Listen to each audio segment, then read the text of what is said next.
Okay, well, thank you so much for your time today. We are so looking forward to a conversation to help us at the teacher classroom level and at school levels and as members of a community to dig into a lot of the questions and topics. To begin, I'd like, if you wouldn't mind introducing yourself, tell us your name, really what brings you to the conversation. Tell us about your work, what brings you to the conversation today, and maybe what you're hoping to share and learn if that works for you. We could start with you, Ms. Buggs, Christiane Buggs, if you don't mind. Sure. Hi, everyone. My name is Christiane Buggs. I'm a Nashville native and the current sitting school board representative for District 5, which covers a bit of North Nashville, East Nashville, and a bit of South Nashville. And it's interesting, I've seen Dr. Erickson speak twice, and even being from Nashville and living in the Bordeaux area, I really didn't understand redlining. I really didn't understand how we became a metropolitan government and all the different layers about how it impacted education. And I just so happened to live in a house next door to the Oasis Center, next to Joe Johnson, another housing development. And it was a house that my grandparents bought years ago, right? And just seeing it change so much has been really, really interesting. And I would say I could talk about this for hours, but the thing that brought me to this conversation is being a school board member, having the very gerrymandered district that I have that has 5 housing developments, that has all of our academic magnets, which were supposed to curb white flight, and then having my own 2-year-old son just makes for a lot of reflection. It makes me reconsider how we distribute resources, what advocacy from parents looks like and how that influences the way we distribute resources, just all the different ways we as policymakers add to inequity, even when we're patting ourselves on the back, even when we're doing it subconsciously or we're doing it because this is what our community says they want. We tend to forget the community members who aren't saying what they want, who don't know how to articulate that. So again, I could talk about that for forever, but I think it's just my experiences as a former teacher, as a sitting school board member, and now as a single mom, living in North Nashville. Thank you very much. We're so happy to have you here with us, and I'm so grateful you could make the time today and are eager for the conversation. Also very eager to welcome José Luis Vilson, author, educator, founder, and big thinker in this arena and leader. I'm so grateful. And a teacher, classroom teacher, full-time math classroom teacher, which I don't think should be overlooked. I think it probably should have said it first. I'm so grateful for your time here. Would you mind introducing yourself and telling us a bit about what brings you here? My name is José Vilson. I've been teaching middle schoolers for the past 15 years in the Washington Heights Inwood area of New York City.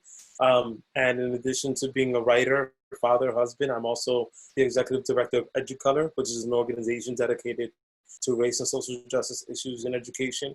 And I'm also the author of This Is Not a Test, a new narrative on race, class, and education.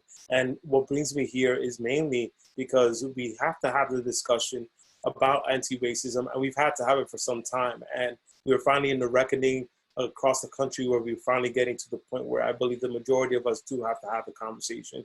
And it's great for me as an educator of color to have espoused that sentiment for quite some time. So I'm glad to be a part of this. Thank you. We're so happy you're here as well. Also, Ansley Erickson, author of Making an Equal Metropolis, which was a big foundational book for us as an organization. We read it for many years now in our book clubs. Came to speak in Nashville as well. We're so happy you can be here for this conversation. Dr. Erickson, could you share some of your background and introduce what brings you to the table here today? There you go. First mute error on me.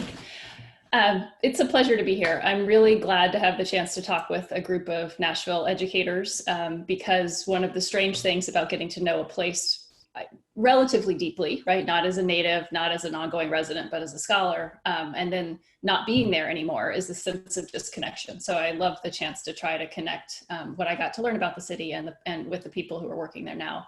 I come to this work from a couple of different perspectives. One is as a white person who grew up in the segregated South of the 70s and 80s and 90s. I grew up outside of Atlanta, Georgia. One of them is as a person who worked in education around various schools in New York City, first as an observer and researcher, and then as a classroom teacher. I taught in small public high schools in Central Harlem in the South Bronx for 3 years. And then by happenstance, I moved to Nashville. And when I moved to Nashville, I had the opportunity to frame a project that would occupy me for a year, got a little bit of grant funding, and started talking to people about their experience of school segregation and desegregation there. And I was motivated to do that in part because I had experienced the segregated, both especially in terms of class segregated schooling that I was part of in the South Bronx. And then the story that Nashville was one of these places that had been relatively successful at statistically desegregating its schools. And so the difference between those two experiences and the kinds of frustration and anger on behalf of my students that came out of the time in the South Bronx really motivated me to try to understand what had happened in Nashville. And that project occupied the year that I lived in the city from 2003 to 2004 and interviewed a lot of people. But then I wanted to know more. And so it's the project that drove me back into graduate school to get a PhD in American history and became the book that you guys have so wonderfully made part of your efforts. And so I'm in this conversation today, I think, trying to bring this kind of scholarly perspective on local history and also an appreciation for what history can do for us in this moment. Which I think is quite important. And I will try to discipline myself to respect the fact that the people who are closest to the classroom, especially classroom with young children right now, are different than me, right? So I'll be keeping that in mind too. No, we're so grateful you have the time to spend with us today to dig into these ideas and topics and reflect on legacies and history as we make plans for returning to school. Alecia Ford, I'm so happy you're here as well, a member of the Educators Cooperative and the advisory committee, and really have been the soul of our anti-racist work for some time now, bringing different articles and book club topics and community members all over to make sure that we're doing this work with authenticity and with great discomfort if we're doing it right. And I'm so grateful that you can take the time to be here today. You teach here in Nashville. Could you, sorry to steal probably half of your introduction, share your words here and let us know what you're hoping to talk about today. Sure. Thank you for that. I grew up in Pennsylvania, and then I moved to Texas and to Tennessee by way of my job with Pillsbury as a food scientist. And then I got involved in education. And so I was 30 and started teaching here in Nashville. I've taught here for 4 years. We got to go overseas for about 6 years with my husband's job, which was an experience of seeing America from outside and not being here surrounded by it, which was really helpful to me. Coming back now, I'm teaching 7th grade science. I've been at JT Moore, my school here, for about 10 or 11 years now. And my kids are graduated from M&PS public schools. What brings me here is I need to learn and get better and be uncomfortable and okay with that.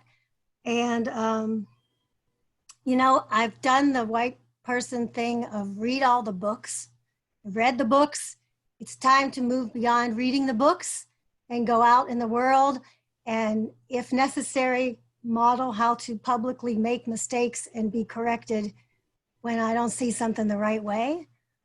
So I'm here to learn, brought my curiosity, and share classroom experiences and see how I can be better at what I do. Thank you for having me.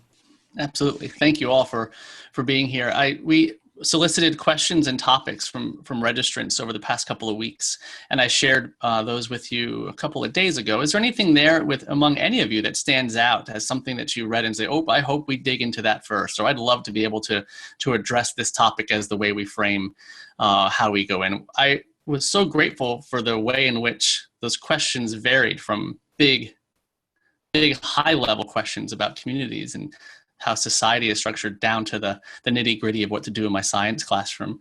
But my purpose here is to try to keep a conversation going. I don't have an agenda and I don't have a goal here for our time together. I want to make sure that we all have a chance to share and talk and ask of one another from our perspective. So I'll be hanging out in the background. But I would love to know, is there some place that you'd like to start? Something that a teacher shared or asked that for you sparked something that said, oh, that's where I want to go?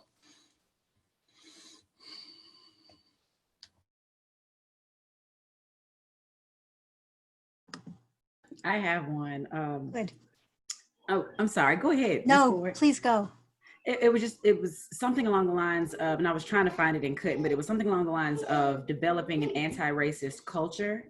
And I loved the use of the anti-racist, because I think, to be very blunt, in African-American households, many of us are taught early on that the KKK wasn't just made up of your everyday Joe Schmoes. It was made up of authority figures, policymakers, judges, and yes, even teachers. That's not to say that every teacher wore their hood or has one hanging in their closet, but the idea that we don't think to first unpack our own bias is just always fascinated me. I mean, here I was, an African-American woman who who had worked for NASA, realized that I was, succumbing to stereotype threat, that I was feeling less than, that I wasn't being given the same opportunities as my male or white peers. Then I moved, that's what pushed me into education. And then here I find myself being biased towards my female students, being biased towards my African-American girls, pairing them up intentionally with their white male peers or their male peers to make sure they get it. And the idea that I need to continuously be, reflecting and unpacking my own bias is something that I kind of learned fairly early on in the classroom. But we don't talk about that. I think we sometimes look to preserve, because there is such a fight about, education or educators, especially in public education, and being seen as professionals and worthy of the respect that they should have.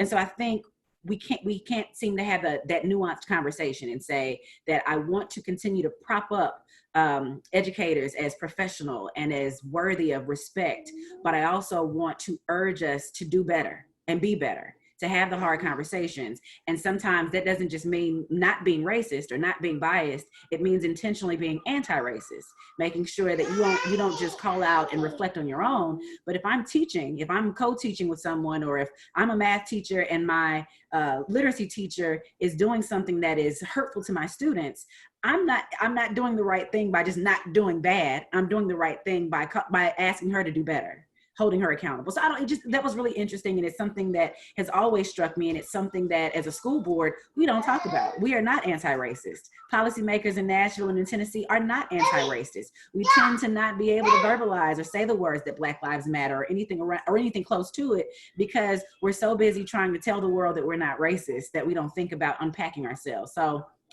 I would love to hear any of you all's thoughts around that also. Sorry, I'm a talker. No, you're good. I think there's something to be said, and thank you so much. What that reminds me of too is that this question around racism is steeped in power.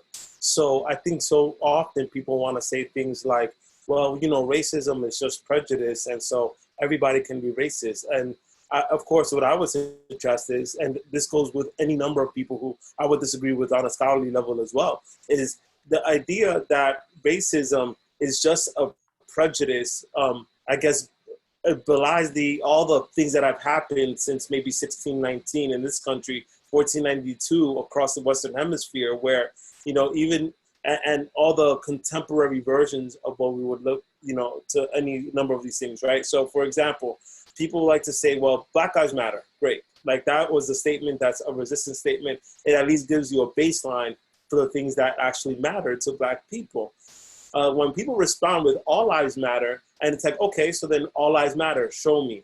And so when a pandemic happens and you still don't care about all the lives that are affected by that pandemic, then you start to see how, vacuous and empty like that statement, all lives matter, ends up being. So it's a power thing. So for me, I feel like, yes, what Christian said is perfect, because it says, all right, well, what does it look like in your classroom when you have to start deconstructing what power looks like, the relationship between yourself and your students, yourself and the parents. And so often, we have so many white staff members who don't actually want to address parents well. So then parents get resentful about the schools that they're sending they trust their own children with, right? And then what does it look like for policymakers who want to create levers of power by saying, oh, well, everybody needs to go to school because of these gaps. And all the while, you're pretty much sending them into places where you're going to have any number of contaminations and you haven't flattened your curve on any sort of level. So like there's all these systemic things that happen all at once. And we are at a perfect time for us to see how much COVID-19 has exacerbated, not just revealed, but exacerbated inequity for so many of our Black and brown children.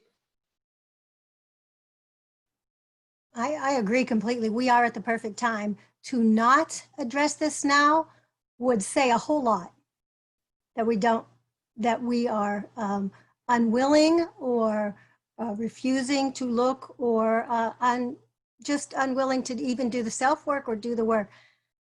I feel in the classroom and the role of the teacher, and everything you said, Christian, is so spot on about how we need to be accountable to each other and to our students and to our students' families. As a teacher, I sometimes get overwhelmed with, and I know, Jose, you're able to do this. I don't know how you are in the classroom and also involved in policy and activism work. So I can do when I get overwhelmed by all the levels of change, like Dr. Erickson, I mean, to that level of policy and where the money is and who's in charge of it and what projects get developed, I get overwhelmed by all that. And so then I kind of have to pull into my circle of what can I control and what can I have influence over. And to me, you know, I can always be rescued by that one-on-one relationship with a student, with the infinite capability of any one student in any moment in time and how to bring that out. But also the self-work is so important, how we check ourselves. I've been reading and reading, like I said, and one of the things that, you know, Dr. Emden says, and for white folks who teach in the hood, I wanted to keep this quote out. The work for white folk who teach in urban schools is to unpack their privileges and excavate the institutional, societal, and personal histories they bring in with them, right? Institutional, societal, and personal histories they bring in with them. You can't do that by yourself, right? So how do we move together? How do we get the critical mass majority all pushing in this direction together?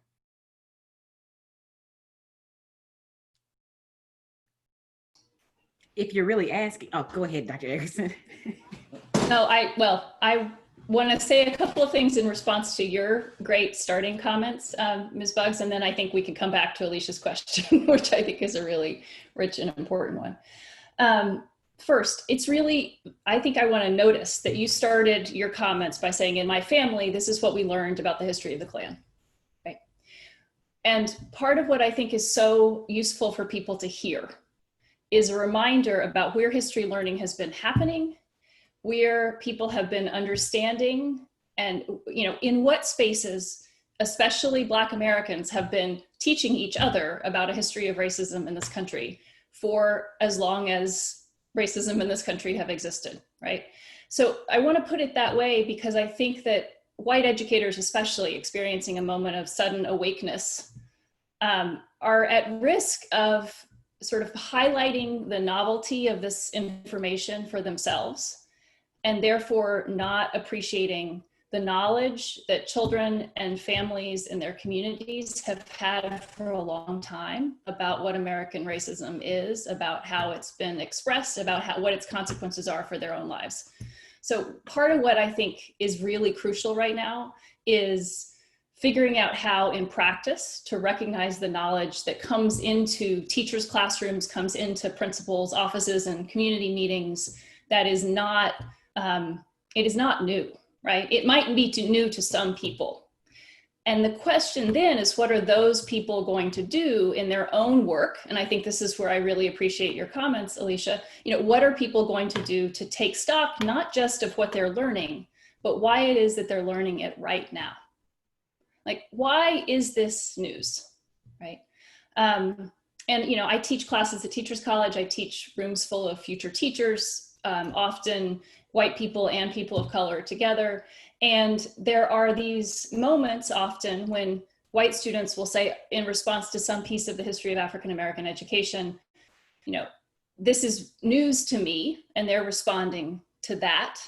And other students, not everybody, but other students might say, so why is it that we didn't learn this before, right? Why is it that these are stories that have not been part of our education, either stories about systematic racism and oppression or stories about resistance to it, right? Why is this new?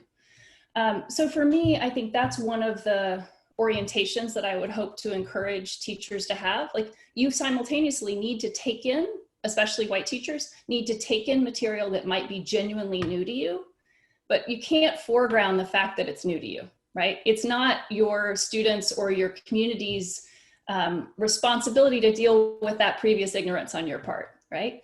Instead, it's to try to figure out where this knowledge has lived and how you can connect to that and how it might shape your work going forward. So for me, your opening comment, Christian, was really evocative of a reminder about that kind of disposition to who knows, who's been knowing, and the call that we have to recognize to take stock of why some things are new for, not for everybody right now, but some things are new, especially for white people right now. And Alecia, you made me think of so many different things. I think being a teacher just really helped me. It was great personal and professional development, right? I mean, it helped me to just think about other people, always be considerate of my students, people who are looking up to me, whether I, realize that they are or not. And so I try to be very practical with my conversations with young people. So I think we do ourselves a disservice as adults when we don't offer kind of practical remedies or practical suggestions. And so one thing that I try to always suggest to people is that it really is easy to get involved. Just don't overwhelm yourself. It's like I joined the school board, and then some friends and I started this organization called the Equity Alliance. And then I was asked to join a few other boards. And before I knew it, I was stretched pancake thin. There was so much work to be doing, and I felt like I had to do it all. If I wasn't going to be part of the solution, then I was part of the problem. But you also become part of the problem if you take on too much. If you're sitting at a table where you're not fully available or able to offer like true and honest feedback or be a true thought partner. So sometimes it's okay to take on one thing, a couple of things. And I think it is, especially, I don't know, it's fascinating and wonderful, Mr. Vilson, that you are actually involved in politics still as a full-time teacher, because I just don't know how you do it. When I decided that I was going to do something about education, I almost quit my teaching job. And it was my principal who said, well, no, just take half days. If it's that you want to go up to the Capitol, go up there on Tuesdays and Wednesdays when the education subcommittee meets. So that's another thing that I would offer teachers, that there are practical ways in your own city and in your state to just find out what's going on. The more you're aware, the more you'll be presented with opportunities to insert yourself or to advocate or to spread the word. So sometimes it's just being aware that the school board meets on the second and fourth Tuesday in Metro Nashville Public Schools. It's good to know that the House Education Subcommittee typically meets on Tuesdays or Wednesdays, and the same for the Senate Education Subcommittee. I mean, little things like that, just having it on your calendar, and when you have a free moment, going up there to learn. I just think that's how you begin to hold people accountable. You begin to see and understand who's using what type of rhetoric, because sometimes it's not just about the votes that they cast, but the type of rhetoric that they use. What kind of language are they using about constituents and neighbors, AKA people, humans? And that just tells you a lot. So again, I'm sure we'll talk about more about that, because that civic engagement it's fascinating, it's mind-blowing, it's full of a lot of incompetence, it's a wily road, but it's wonderful because it's how you make real change. I actually wanted to jump on that point. Thank you so much for the shout outs too. There was a question around STEM teaching and why is it that people are how can we incorporate more anti-racism into STEM fields? And what I would offer generally is that, for one, I believe that the technical fields give a lot of different tools for how to dismantle anti-racism. The idea that you can take a concrete idea and abstract it to any number of scaled solutions. The idea that you have to kind of scaffold and try to find different solutions. The fact that you have to find where people are and meet people where they are in order to get them to a goal that you're all eventually trying to get to collectively. Those are all elements of what a STEM classroom ought to look like if you're doing pedagogy well. And so when I advocate for this sort of thing, yes, it's not going to show up when you're trying to find, a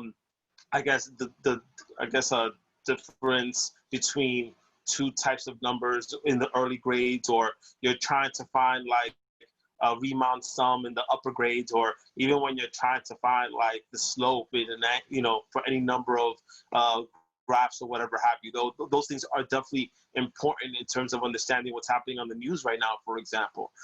What it does show up in, however, is when you go into a classroom and let's say you're the white teacher trying to come into a mostly black classroom, and you say, well, everything has to be approached with kindness when something really tragic happened. So like, let's say, a decision around Trayvon Martin happened, which shows up in my book.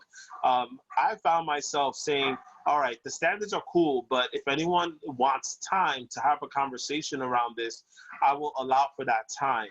And just being able to say that out loud was a really pivotal part of the trust that my students had with me in terms of building out the rest of my curriculum. So in fact, yes, they didn't actually talk about math for like those 20 to 30 minutes when we were talking about any number of tragedies that happened with Trayvon Martin, Aiyana Sammy Jones, and of course, even contemporary times, like let's say if I was in a classroom, which, this is kind of wild right now, with Breonna Taylor, George Floyd, Tony McDade, I would actually take a little bit of time off that classroom and say, hey, like, let's have the conversation. And so when I actually do talk about the math, they're like, well, we can trust this guy, because how can you trust somebody with your mind when it comes to math when you can't trust them with your heart and body when it comes to tragic incidents like that, right? And so for me, I felt like it was just a pedagogy of power. It's an understanding of the power and how to like actually level it just a little bit more, flatten it a little bit more. So in the math classroom, I may say, all right, well, let's get some constructivist things going on. Like what can you tell me about what you see here? So you tell me what you notice, what you wonder, and then we'll just start building out. I'll start getting comments from different people of how to build whatever's going on, like step by step. And then I'm like, oh, well, I think we've come up with something. We've come up with a solution of some sort. All right, so do you think there may be a quicker way for us to approach this? And then I just start building out those questions. And I never let up until I absolutely know that the student doesn't know that thing that they need to cross that bridge. So until then, all they're getting is, well, you have the tools, I don't have them. Oh, well, you have the answer, so I don't got to tell you that you're right. Like, these are things that I think are good elements for any STEM teacher, but specifically if you want to build an anti-racist type classroom, because again, it's not just about the prejudice, it's also about the power, and the power that teachers have, and how we can transfer it back over to students so that they don't actually need us once they leave our classrooms.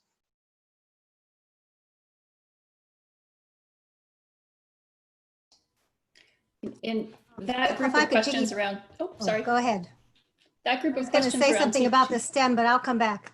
Yeah, I'm just going to make a tiny point about that and then turn it back to you. So the questions about recognizing racism in the history of science and worrying about young people sort of equating a white-dominated profession with disinterest in the field, right? That's one of the questions that came up.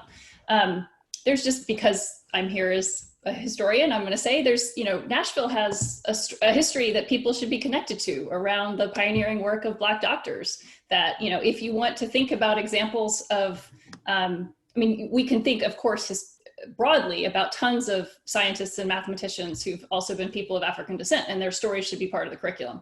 But Nashville specifically, right, has a story about Black medical pioneers that ideally students can come to see and be connected to in the classroom. So just one tiny thought there. And I think that, it seems to me like the nexus between politics, historical inequality, and this virus, as it's represented in things that pretend to be scientific or are scientific, sometimes some combination of the two, is a really important point of entry for teachers right now. I am not a science teacher, so I'm not going to venture any more than that, but I do think that some of this work is inherently interdisciplinary. And this is one of those moments. So I hope that people could talk with each other, maybe even in your own networks, right, about ways that a historian would help think about COVID and its disparate impacts alongside a science person and a math person, and think about what a curriculum that really leaned into this inequality would look like. Before you go, can you say more about that? You said pretending, the line you said with pretending to be science? Oh, each of us, I'm sure, has seen, as I mentioned, that I grew up in the state of Georgia, and the state of Georgia has presented data on the pandemic in incredibly manipulative and dishonest ways. And so, you know, any representation that's coming out of that state about rates of infection and consequences is an opportunity for a teacher to sit down to Mr. Vilson's point. What do you see? What do you wonder? What are the, you know, what does this tell you? What's going on here that, you know, that allows for somebody to take a slope that's in fact increasing and represent it as one that's diminishing, for example. So that's that's the kind of thing I had in mind. I'm sure that there are lots of other examples that people can think of. Yeah, that's great. Thank you. The science and math connections, I just love all those. There's a 7th grade science standard that we actually teach about the scientists who came up with the model for the atom. And in the standard, there are these 4 white guys that we are supposed to teach. Like, that's it. And so when I read that in the scope and sequence, and I'm facing a group of boys and girls of different races, and, you know, to not acknowledge that says something too. So it's like to take that moment and say, now, the standard says to teach these 4 guys who happen to all be white Europeans, or 2 from Europe and 2 from the US. And what we all need to know right here and say out loud is that these 4 guys aren't here because they were smarter than or more capable than or better than anybody in this room. It's just that they were afforded more opportunities in those times to achieve these kinds of things. And in those times, people didn't all believe that women, Black people, people of other countries and races could achieve at this level. Now, we know that's not true. And so we're going to address these people, but I also need you to know that any one of you could be those people in the curriculum 20, 30 years from now for another class of kids, right? To not let something go by without addressing it. I wanted to offer, if you don't mind, another kind of practical suggestion. One thing that I did, because my school was an IB school, it made it a lot easier for me, but I began every single class with the quote. You know, before it, or they would have a bell ringer, but then I would put up a quote, we would talk about the quote, we would watch the CNN student news, and the quote, I tried to make sure kind of fell along the theme of the month. So for Spanish American Heritage Month, I made sure to be very intentional with who I was quoting and the pictures that I put up.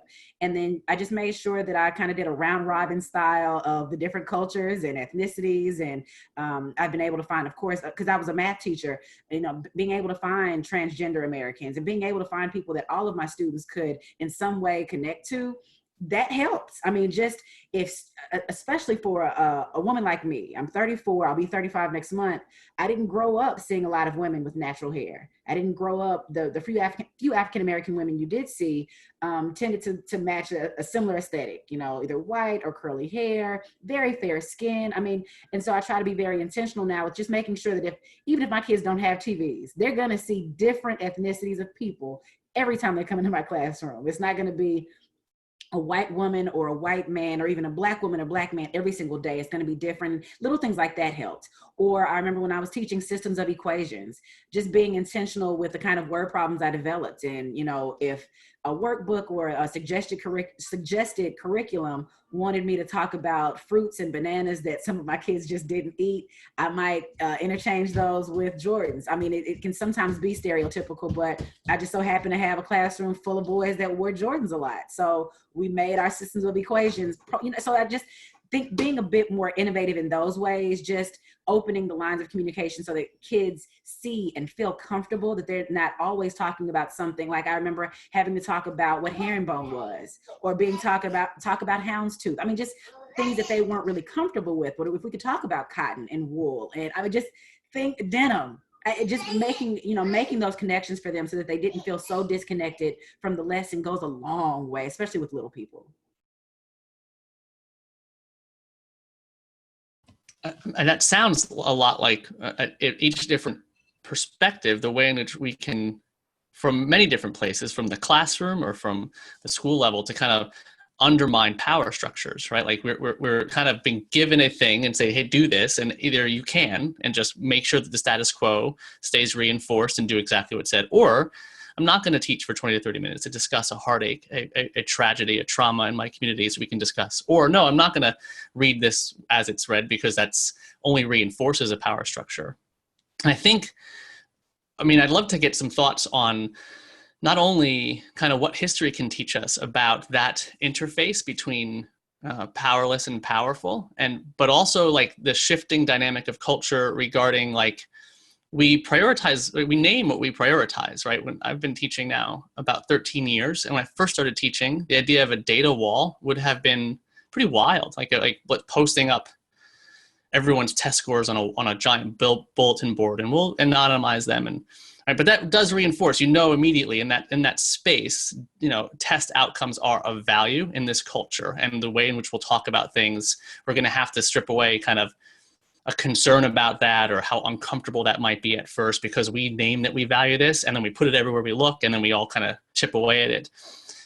What would it look like in a school that prioritizes anti-racist goals? We're going to feel discomfort. We're going to feel uncomfortable. We're going to feel great levels of discomfort when we recognize, oh, wait a second, this is new to me. I am learning this for the first time, and for a Black student sitting next to me, this wouldn't be news, right? Like, so that, like, Christian, when you were talking about being told things about the Klan as a child, right? As a white male, we weren't told much about the Klan other than they're an extremist kind of, nothing to worry about because you're not a member and your dad's not a member. It's nothing to worry about. There's not a whole lot there. That's different. That would be different from my Black neighbors.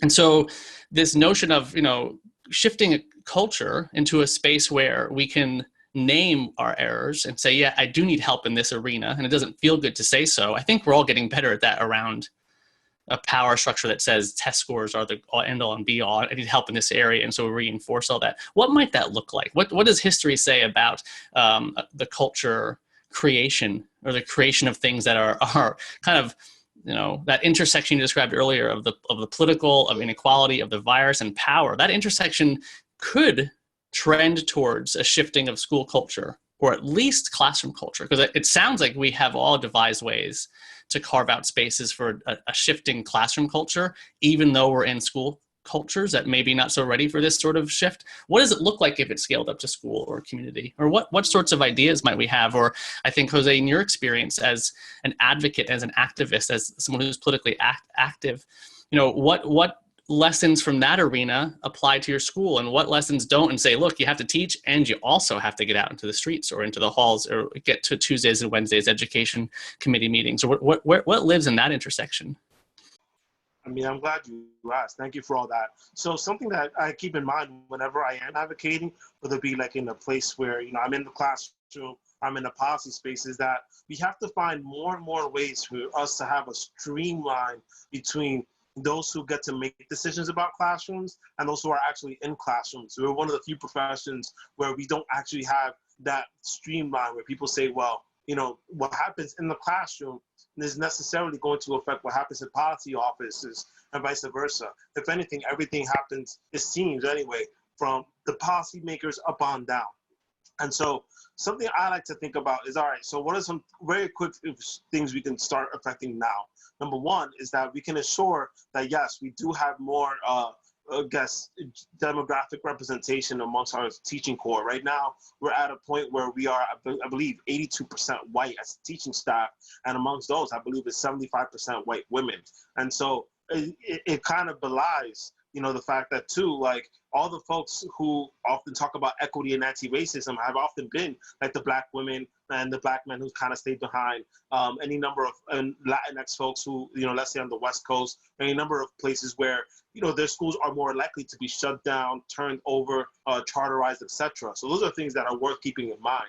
The second is that in the school culture, even after, let's say, we hire an acceptable amount of people of color within the teaching staff, we have to make sure that we redistribute and rethink disciplinary code. So we can't constantly have the one teacher sending the same student over and over again to the dean. We have to rethink about how that looks like and say, oh, well, maybe I need to be able to handle it. And then if we can't, then like a whole collective of us need to work it together. It can't just be the same teacher who constantly gets all the bad kids across the country. We have to rethink that. Third, being able to look at like curriculum and saying, all right, well, we have a text here, and and this actually came up in one of the questions about like Mark Twain and other type of controversial like literature. Sometimes we have to find folks who know how to teach the controversy well. So it's not enough for me to say, well, I'm just going to teach To Kill a Mockingbird as is. I also have to delve into the unwritten patterns that are kind of described right then and there for us, which, you know, in more recent times have been more deconstructed. Like, is it true that this lawyer is actually a hero, or is he more like a very just complicated person in the midst of what's going on here? And would he actually be anti-racist or just non-racist given the context that's happening now? But you need that sort of teacher expertise to kind of help pull that out of the curriculum. I think those are things that are very important. And then just above that, even just like, you know, the needs that students have. Do we have soap dispensers that are constantly refilled? Do we have toilet paper? Like, you think that, and do we have teachers who constantly have to buy Lysol wipes and disinfectant for their classroom? And like, you think these are, oh, this is basic. No, actually, it seems to me like the schools that are private and independent seem to get all these supplies and then some without the teacher having to, you know, go into their pocket, while teachers who are in public school consistently know that that's part of the job.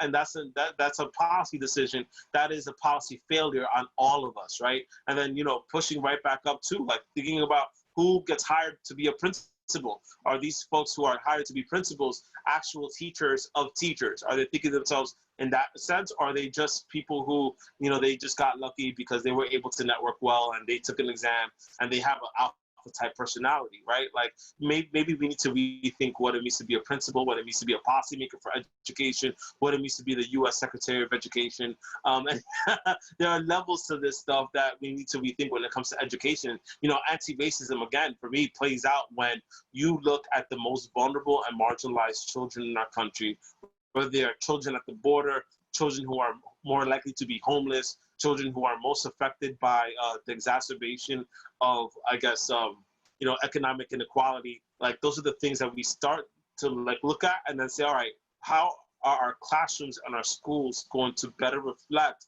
the students who are most in need of that cultural capital versus those, you know, thinking about just everybody? Because we need to start thinking, well, what does Black Lives Matter mean? Versus just saying, oh, well, everybody gets the same thing. Like, that's just not going to work. And it hasn't worked in our country. I think we've got to, that was all perfect. And that you just sparked so many different thoughts. I think more than anything, we've got to acknowledge and understand and accept that just because there's a movement and there's energy right now, there won't be a shift in education unless it's intentional. So if we just expect the energy to carry us forward and to just make these changes, that's not going to be what happens. So I would say, I had a teacher leader contact me maybe 2 days after George Floyd was slain, and had seen some things that I posted on social media, wanted to see how he could help. And I said, but, you know, I think we really need to put in some equity measures, some equity policies. And he said, well, let's do it. I was like, I mean, I'm a policy maker, but I don't know what to do. Like, where do I go? Who do I go to? Who has language ready? So it was just us being intentional, reaching out to a few friends, and we just kind of pulled a group of people together. And we started talking about what we wanted to see change in education in Nashville. And a lot of things bubbled up to the top. So we met for, you know, every 2 weeks, every, you know, second Monday or every other Monday, I should say, for about an hour. And we would just talk about what organically was bubbling up. For me, I know as a policymaker, I wanted to mandate bias training. That is my ultimate goal. Before the end of my tenure, hopefully before the end of this year, I would love to mandate that, find the resources for it, because another thing that I think a lot of teachers are not coached in or really, you know, told is that the policy and the resources are directly connected to your budget alignment. You know, what do your budget priorities say? And then how do you resource the policies that you claim are your priority? And so I really wanted to mandate that. You know, how do I make sure that everyone from school board, director, teacher, custodial staff, bus driver, everyone gets a training, even if it's small to begin, that is going to make the shift. I think, you know, stop addressing symptoms and start looking at the root of some of our problems. And many of our problems are just personal, just not having had the time to reflect, not being encouraged to reflect in the right spaces or in safe spaces. But then listening to them, we talked about talent development. I'm looking at my notes now because we had to think through this. You know, we had to decide what are going to be the things that we try to tackle this year. So talent development, which means leadership development, ongoing training, and then pipeline development. I just was a random teacher who just so happened to believe that I could run for the school board. How do we open up more spaces like that? How do we let disenfranchised, which tends to be women and minorities, how do we let the disenfranchised know about opportunities to make their voices heard, to serve their community in different capacities? Just being appointed to boards, it doesn't just have to mean the school board or running for an elected office, but doing something that has influence over a city or state budget.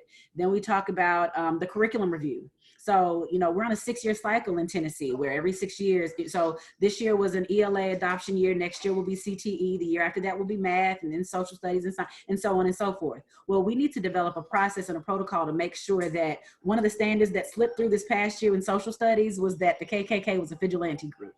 How did we miss that? Well, that's because everyone who is disenfranchised is likely working a job or two. They're likely pulled extremely thin, and they just don't have access to that review committee. So we're trying to pull, all those processes together so that we can, as a district and as a city, be looking at every single standard that would impact culture and specifically race and gender for children. So we're developing processes for that. And how would you, if that is the state standard, how would we supplement that? What suggestions would we offer teachers? Because if teachers are already clothing kids, bathing kids, having Lysol wipes to wipe, to keep the kids safe, how do we better support their implementation of equity measures? And one of those is by supplementing curriculum.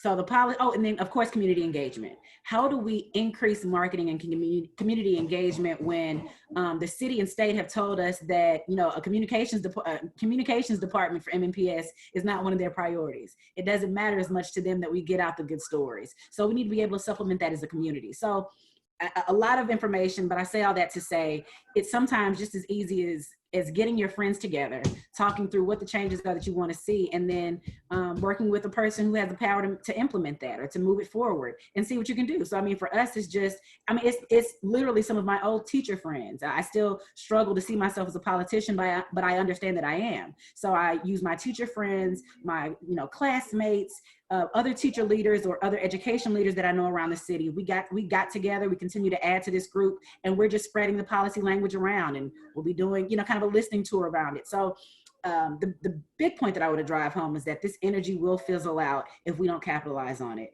Unfortunately, another Black man will likely be slain at some point, and we've got to be ready to support students around it. We just got to be ready to do more, and this is one of those ways.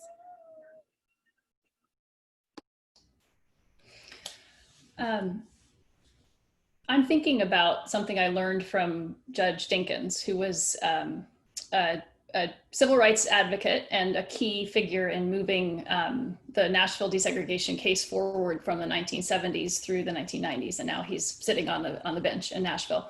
At some point in talking to him about what it was like to be an attorney working on these cases, he referred very offhandedly to the fact that the sort of bread and butter work of a civil rights attorney working on desegregation in the 70s and 80s were police brutality cases.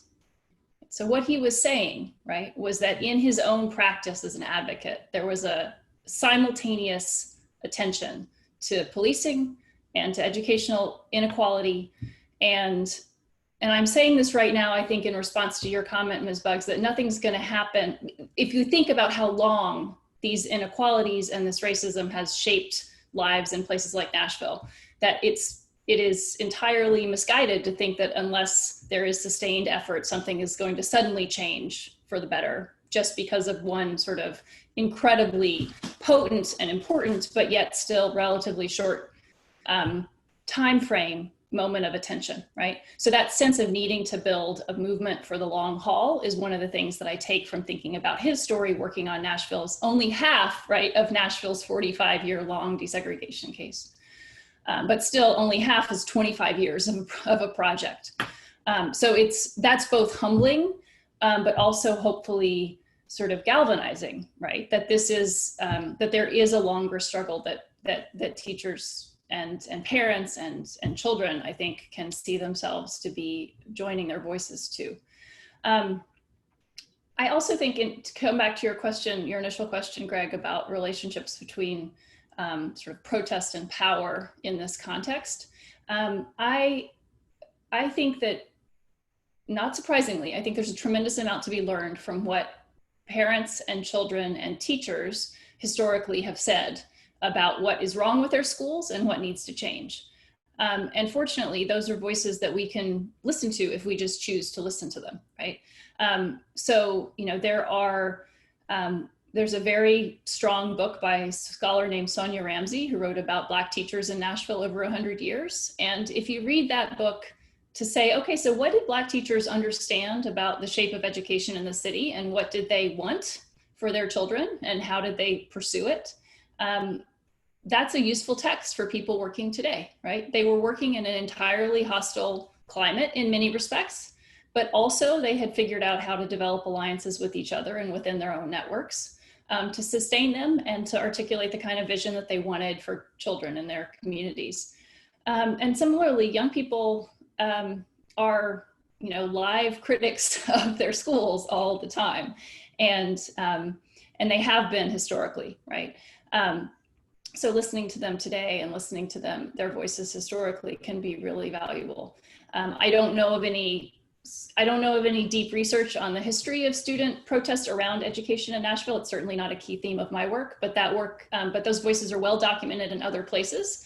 And listening to what young people have said about what they want in their schools, I think can be really useful for educators today. And I think the last thing I'll say is that at various points in this conversation, people have talked about what I would think of as sort of taking the cover off of a structure that is often taken for granted, but instead choosing to reveal it, right? So if it's attending to the 4 white scientists who are focused on in the standards, or if it's attending to when the House Education Committee meets, you know, or if it's attending to the question of which teachers in your school seem to be the ones who, you know, whose influence plays out with the principal and who doesn't. The sort of process of revealing those structures is one that I think students, especially high school, you know, older students, are often really receptive to. This is the structure that they're in these institutions all the time, and they have tons of critical questions about them. And it always sort of perplexes me why educators don't want to capitalize on students' inherent interest in criticizing the structures that they're experiencing and coming to understand why they are the way they are, because often they don't make any sense. But if you open that door, then I think as an educator, I think you're going to hear a lot of the kinds of questions that then lead to really productive idea sharing and inquiry with kids. So I think that example you gave us, Ms. Ford, about discussing the standards is a really helpful one. But I think in private school as well as public school and charter schools in Nashville, I think that if students have the opportunity to think about what budgets look like, think about where resources go, think about what tax measures get supported and what tax measures don't, students are ready and aware of the inequalities, and there's a lot of curriculum to be built off of those realities.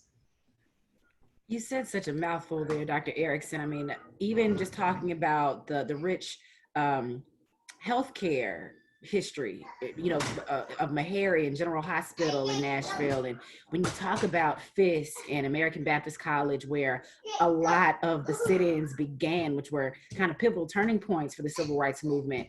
And it just, the things that I talk about, I only know because my grandfather was in the middle of it. You know, he was a council member at the time and then became a state rep. He bailed out John Lewis because he was a professor at Fisk. If it were not for that, I would not know these things, because we don't talk about them in Nashville schools. We don't talk about them around the country, but imagine being at a school literally in walking distance to the Fisk University, where, you know, or from down the street from some of these restaurants where some of the most notable civil rights figures literally had their heads cracked open. Imagine not knowing that, not hearing it, because we want to preserve the history or the pristine nature of the history of Nashville. But it's being intentional. It's especially for those who are not from Nashville, or from whatever city that they teach in, making sure that they become aware of whatever sort of history might be there, and then capitalizing on it. Just like you have to be aware of what your students know and don't know, and instead of taking kind of a deficit model approach, really looking at how you can use their situations, their basic understandings, connotations that they associate with words and places and things, and using that to the benefit of the entire class. But it really is a paradigm shift in the way we view other people, not just disenfranchised people. But I mean, it's interesting the way we view students as, we'll talk about all the potential that they have, but we don't tend to remember that at 6 years old and at 16 years old and at 26 years old, these are people with real feelings that they identify with, even if they don't always have the language to put with them. And so I think it's just continuing to encourage educators to be mindful of how they talk to young people, that even when that 7 foot tall 8th grade boy makes you want to square up with him, still remembering that that is a child, that is a person, that he has thoughts and feelings and ideas, but likely also has fears and a history that's just unknown to him. So there's just so much to say around that, and so many layers that we've got to be ready to peel back. But I think just starting seems to be so hard in Nashville. There are so many, even as we have these conversations around all the energy in Nashville right now, there's still colleagues or peers or educators or policymakers that I know that just can't get started. And so there needs to be a sort of I hate to say this, but like a shaming pressure, a pressure to remind us as adults that we've got to do and be better. And sometimes that will hurt our own feelings, but that will make everyone better in the long run.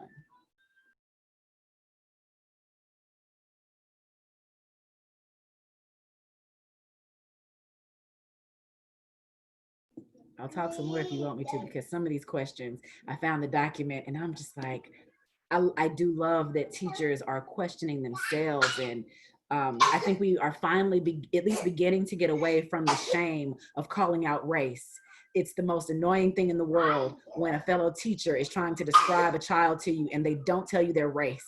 It's like not telling me their gender. I don't care that they have brown hair. I don't care that they have freckles. What color is the kid? How tall are they? Like, what are some of, so having teachers be able to say, I'm an Asian teacher that wants to better educate or better, relate to my Latinx and Black students. What suggestions do you have? Or I, as a white teacher, might make a misstep or make a mistake. How do I reconcile that? Reconciliation is something that we don't talk about a lot in education, because that means I have to reconcile with someone younger than me who may not have a brain as fully developed as me, because their brains are still developing. But being able to just apologize made all the difference in the world to the relationship with me and my students. As soon as I was able to say, oh shoot, my bad, I messed that up. Oh dang, my bad, I'm so sorry guys, I didn't grade this right, or I did say that incorrectly. I mean, those kind of things go a long way. I actually, that reminds me too. It also serves us well for us to think about, why is it that we have so many folks who leave the profession when they are so in tune to the conversation around anti-racism. I know for a fact, after 15 years, I've seen how many teachers have left, and we know what the attrition rates are like. We're at a point now in our country where teachers of color are coming in at the fastest percentage they've ever come in, but then they're also leaving way, way faster than their white counterparts. And a lot of that has to do with the lack of acknowledgement that there is when it comes to actually doing this work. The fact that we're in this moment where it feels like everybody wants to do more anti-racism work, all the while, like there are those of us who, you know, will never get recognized. We never get put in positions to be a teacher of the year because of our stances. We never get like any sort of like genius like awards or whatever have you. We're always getting typecast for the angry teacher, the angry black man, the angry black woman, the angry black like LGBTQIA person. Like there's any number of I guess stereotypes that go into what it means to be anti-racist. And yes, like we have a right to be angry when we see systemic oppression. At the same time, like we don't often get the levers of power that we deserve when it comes to policy making while being able to stay in the classroom. So too often we're put in very precarious positions where on the one end, we want to make change. We want to go into classrooms to make that change, and yet we're not allowed to do so because of the very nature of being anti-racist. And so I would love to push any number of colleagues who not recently departed folks, but I'm talking about like folks who kind of long stand, haven't been in the classroom, but can advocate for educators to say, hey, like the educators have been anti-racist and done this work for a real long time. We need to start getting a better like understanding of their own condition and the way they've been thinking about this work, and try to get staff members to kind of move towards them and not try to like just stray away and say, okay, we're ready for anti-racism now. Like we need to find a way to, I guess, find a way to apologize and even find some sort of, I want to say reparation of sort. I think that hasn't come up, but yes, a reparation for those educators who kind of said, I've been about this life for some time, and make sure that we restore the folks who actually wanted to do this work, that have been on the precipice, and I know this for a fact, you know, being on the precipice of being fired or maligned or blacklisted or any number of things of that nature too. Like that needs to be part of our conversation too, whether you're Black, white, Asian, Native American, First Indigenous, whatever have you, right? Like that matters a lot right now. Yeah, and I don't want to stop the conversation as it's going. I think a lot of this is pointing towards questions around power, and I didn't see it come up in the questions directly from teachers, but as I review those now and hearing the way you all have spoken about these like what amount of my power am I willing to risk, or what amount of my power am I willing to trade to give to my students so they can ask hard questions, and it might make me look bad at a classroom level, at a school-wide level, in my community. If running for office is one of the scariest things a human being can do, to put yourself in front of everybody and say, I think I have good ideas, I think you should vote for me. That's giving up a lot of power of your choices every day. So I'm really intrigued by the way this conversation took a turn towards that intersection, the power in the classroom, the power in your school, the power in your community. I'm so grateful for all of you for spending your time with us this afternoon and for sharing your perspectives on these ideas. I'm so looking forward to Friday when we'll get together and teachers will get a chance to meet with you in small groups, and we'll discuss and follow up some of these ideas there in person, in small groups of around 20 in breakout rooms. And if there's anything else that you'd like to share before we conclude here, a resource to share, a parting idea or a word, or anything, I'd love to turn the floor over to you. Otherwise, I'll be quiet for a moment and give you a chance to do so. I'm thinking about Christian, your commitment to anti-bias education, and I'm trying to think about what goes alongside it, right? So what would a historically informed anti-racist history of the Nashville public schools be for people about to begin their work there, right? What do educators who want to contribute to the city's schools need to know about the city's history, about the history of power and protest, to use your framing, Greg? And how, what would happen if that was obligatory alongside many, many other things that we're comfortable making obligatory for teachers? Yeah. It's absolutely necessary. I was thinking about power when Greg tapped in and said that. Your first question about what does an anti-racist school looks like, it looks like we're willing to give up some of that power and share power. Instead of having power over, we have power with. It looks like a classroom where a kid can say to me, I think that was racist. And I say, tell me more. What did you see that I missed? That willingness to really be student-centered and never do harm. All the standards, all the test scores, all the whatever, never do harm to a child. Just really quick, I'd like to plug educolor.org because we just revamped our whole website to be more action-oriented. So there's any number of resources on there that are critical literature and books and research that make the case for this anti-racism education from anti-racist educators from across the country. So hopefully people can keep staying tuned.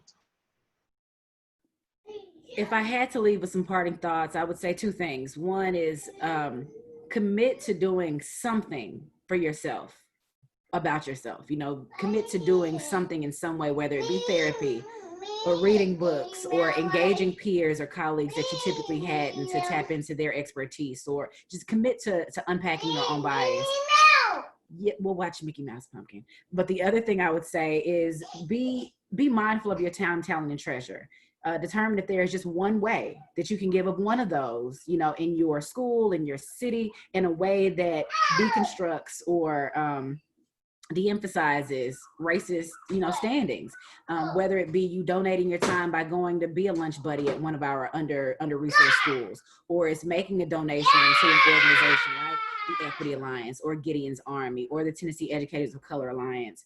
It could look like giving your talent by sitting on a board, or by offering your expertise to a nonprofit that's looking to do this work, or by supporting a school, by supporting a teacher. There's so many ways to tap in. Just try your best not to get overwhelmed and pick one thing. And then if you can pick up one thing and do it well, pick up two. Well, thank you so much today for your time. We look forward to seeing you on Friday. Thank you very much for your thoughts. I'm going to stop recording now and we'll take it from there. Thank you.